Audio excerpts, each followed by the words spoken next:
I know a lot of you don't want to hear more about COVID, coronavirus, Omicron. I know the response is going to be, give me another. Am I not fed up? I've got it coming out of my ears. Remember, you may get fed up. I may get fed up of COVID and Omicron or any other avatars it might take. But the virus is never going to get fed up of us. The virus has unlimited appetite for human life. The virus will go chasing after us. And you know what happens? Say in modern warfare, look at a tank. A tank can have different kinds of armor. If the tank is threatened by, say, armor-piercing shells, then you might have more steel on the tank, right? If the tank is threatened by more of this heat-generated thermal shells, you might have more composite armor.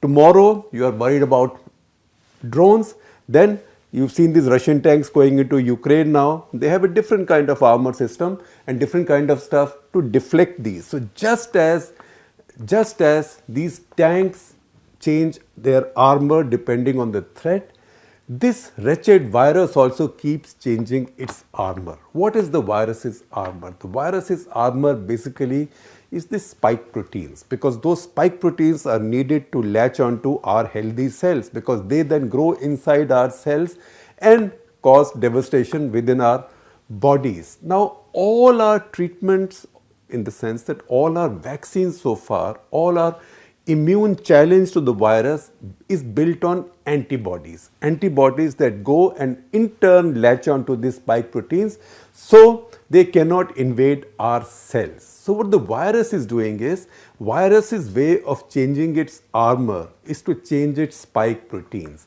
That's why alpha variant was one kind, then you got delta variant, which was a lot more infectious than alpha. It was also a lot more lethal, so it caused a lot more fatalities and a lot more hospitalizations.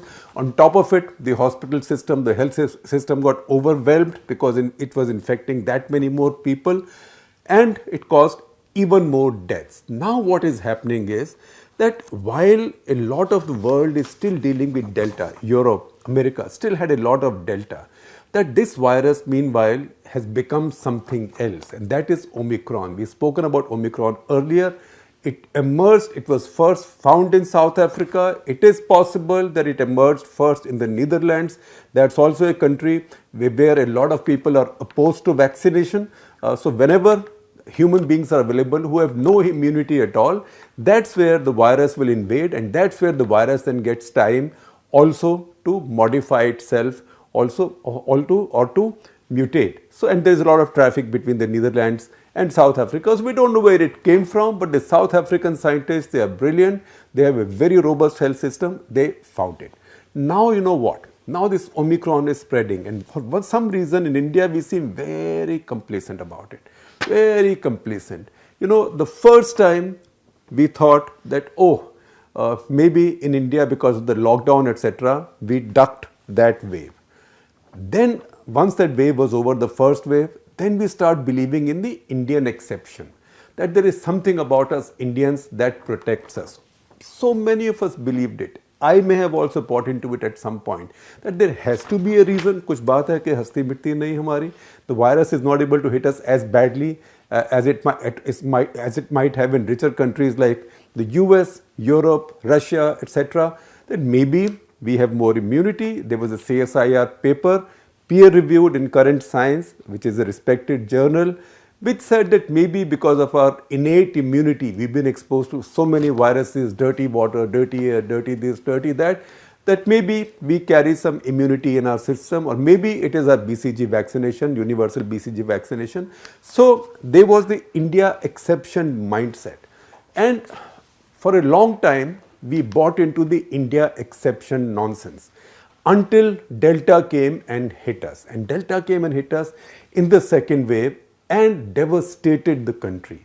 Now, even after that experience, it looks like right now that we Indians are beginning once again to succumb to the same dummy.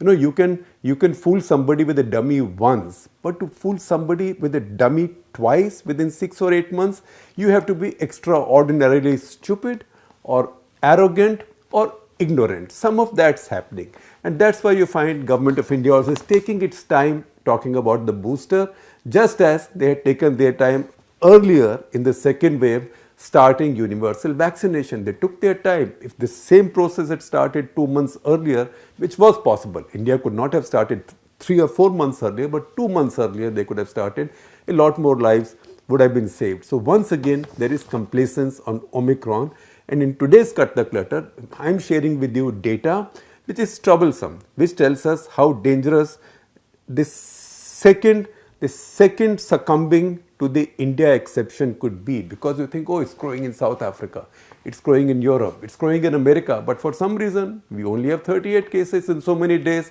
But remember, these things take no time ballooning, because 38 can become 3.8 lakhs sooner than we think, because that is the way this virus spreads, and we've also become careless. Now, Omicron itself, look at South Africa. In South Africa, it has already overwhelmed the Delta variant, which means it's a lot more infectious. Now, either it's a lot more infectious, or it's a lot more capable of immune escape, which means it's a lot more capable of reinfecting those who've been vaccinated or who've been infected before, who've had the disease before. Or maybe it's a combination of both, because the fact is that in South Africa, where it was first seen, it has now completely overwhelmed the Delta variant. In UK, also in Denmark, and I hear this on Babbage, the Economist podcast, with lots of experts talking on this. In UK and Denmark, at least those two European countries, majority of the new cases are the Omicron virus. It's been spotted already, WHO says, in 77 countries. And maybe it's been found in more countries, but not all countries have the capability of genome testing. So 77 countries already, you have to presume that almost every country in the world of any size now has Omicron. So Dr. Ghebreyesus, Dr. Tedros Ghebreyesus, the head of WHO, he has said in a statement, he says Omicron is spreading at a rate we haven't seen in any other variant so far. And then he goes on to add that we are concerned that people are dismissing Omicron as mild. And then he goes on to say that surely we have learned by now that we underestimate this virus at our own peril. So he is cautioning, but right now, once again, we are arrogant with the, it's a mild virus, we'll get 3 days of fever and it will go away. But remember, even if it's milder than the earlier version, once it starts infecting so many people, once again, it could overwhelm the health and medical system. And those guys, those heroic people who fought the second wave, they are quite tired already. To subject them to this yet again will be very, very unfair. Now, what is it about Omicron? So it's spreading so fast. Now some studies are available, and some neutralizing antibody studies have also been done in the lab. That study means that you take the virus, you take antibodies from somebody who's already been infected, recently been infected, or who's been recently vaccinated, and you confront the virus with the antibodies and see how effective those antibodies are against different variants of the virus. In this case, particularly the variant of interest today, which is Omicron. Now, this is now showing that this virus both has evidence of immune escape, which means it can escape antibodies, and also a transmission advantage. Now, there is an expert, Professor Mark Jit, looks Indian, sounds Indian. See his picture on his Twitter page, Professor Mark Jit from London School of Hygiene and Tropical Medicine, who have done a bunch of modeling on Omicron, and he's been quoted in this Economist podcast, who says, look, either this virus is spreading fast, either because it has immune escape. So a lot of people who carry immunity, who carry antibodies are getting infected, or it has transmission advantage, which means it transmits much more easily to people, which means a lot more people who are not yet immune, who haven't taken the vaccine, because in Europe a lot of people have not taken the vaccine, they are getting infected. And usually he says if it's good with one, it should not be good with the others, because if it has immune escape, heavy immune escape, then it may not have a transmission advantage, but it's also possible that it may have both of these that I am adding. Now, 6 studies have been evaluated in this modeling work, and they have shown that while these antibodies do bind, neutralizing antibodies do bind to Omicron, their effectiveness goes down by 45% to 70%. That is a lot. At the same time, and this is from people who've been vaccinated twice, either with Pfizer or with AstraZeneca. Remember, 90% of us in India have taken that same AstraZeneca vaccine called Covishield in India. So 45 to 70% have immune escape, and that is 28 days after the second dose. For those of us now who had our second dose 6 months back or 7 months back, we need to think about this. We need to think about boosters in this country. Now he says that if you give a booster, it helps keep even Omicron at bay much better. And UK Health Security Agency has also found that boosters are making people very well protected against this virus also. Now, look at the vaccination situation. You might say, all right, start giving boosters to people. So then the argument of vaccine equity comes in. That the world is already short of vaccines. Now richer countries or countries, India is not a richer country, but India is rich in one manner. India can produce a lot of vaccines. So India can give boosters to its people. So should you privilege countries which have the ability either financially or technologically or scientifically or industrially to give their people boosters, should you privilege them over countries and populations which haven't had any vaccine as yet?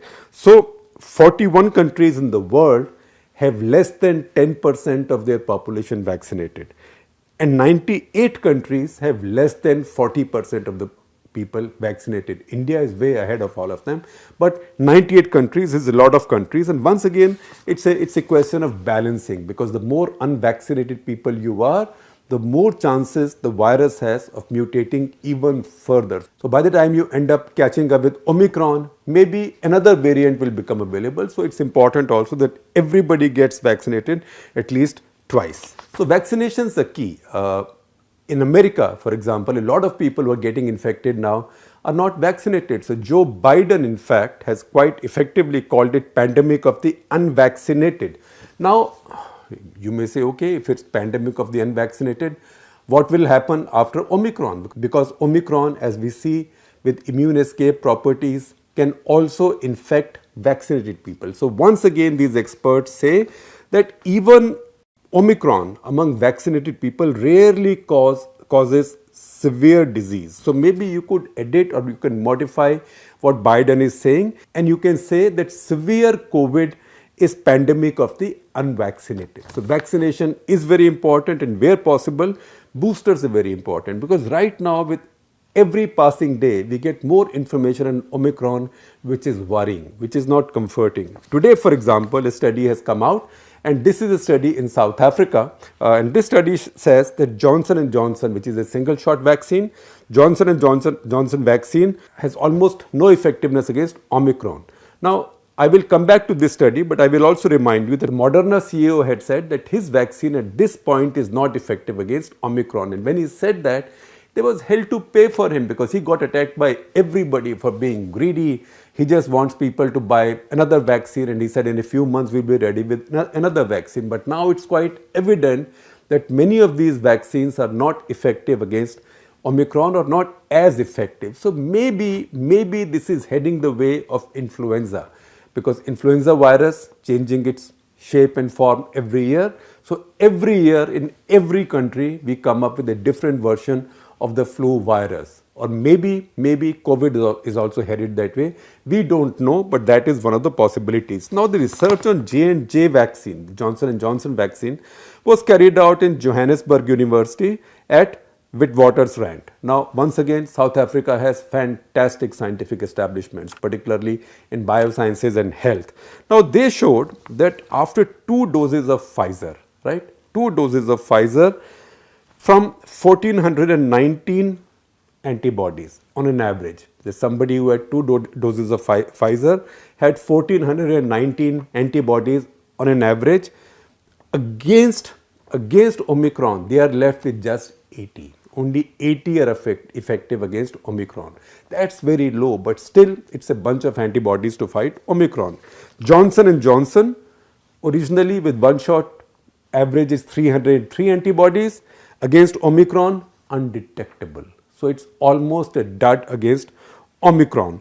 But the scientist there, Penny Moore, who's a virologist at the same university, she says at the same time, you can't say it's fully ineffective, because we have to presume that some of that humoral and cell immunity will be there. So you've heard about T cell, and humoral means humor is like the fluid in which our organs swim.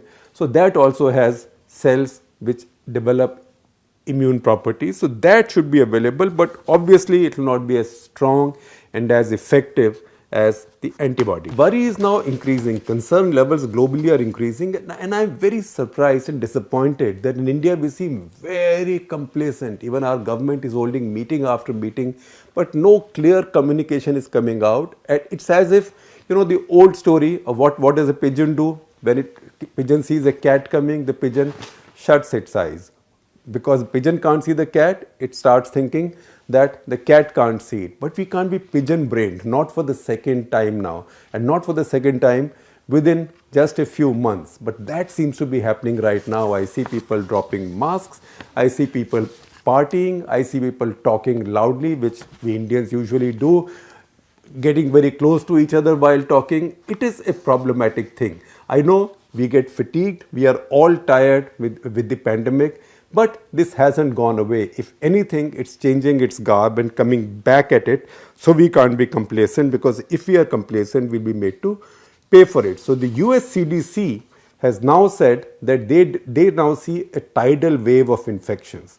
The British experts have said that in this flu season, the flu season has just started, the regular flu season, Britain could have another 25,000 to 75,000 extra deaths because these new cases are coming in. So those countries are getting worried.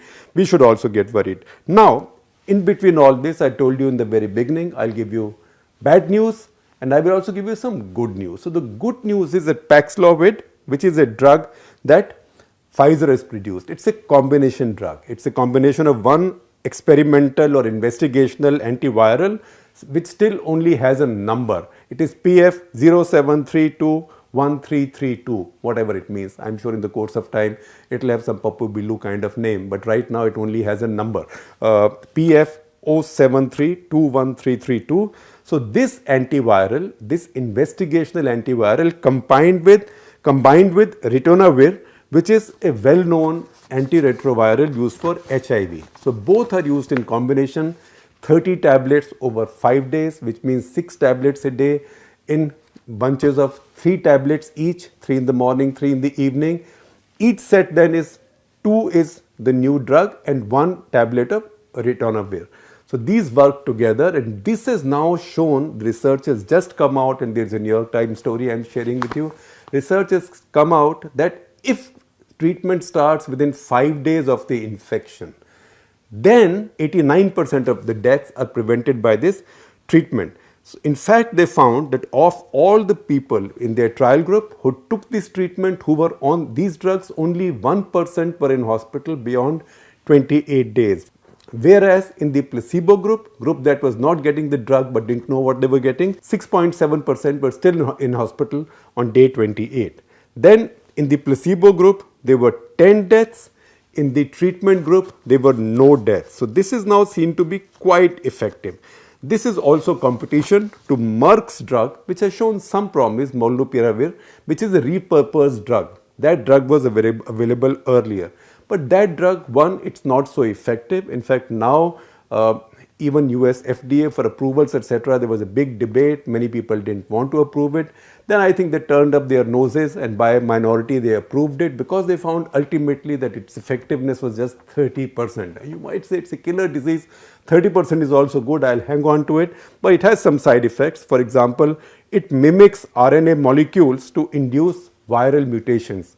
To fight a mutant virus or fight a virus in our body, it does some of the same, and we don't know what are the unintended consequences of these things, and also that it causes mutations within the human DNA.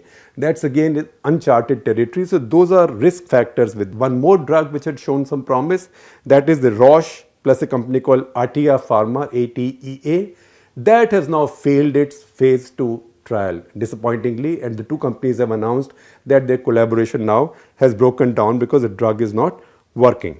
The same New York Times story also tells you that the Pfizer drug is also effective against Omicron virus, and it says that it latches onto one of the key proteins on the Omicron surface. It's a protease protein, and it is effective there. So the New York Times in this story quotes Sarah Cherry, who is a virologist at Perelman School of Medicine, University of Pennsylvania, who says this is quite amazing and potentially transformative, this drug.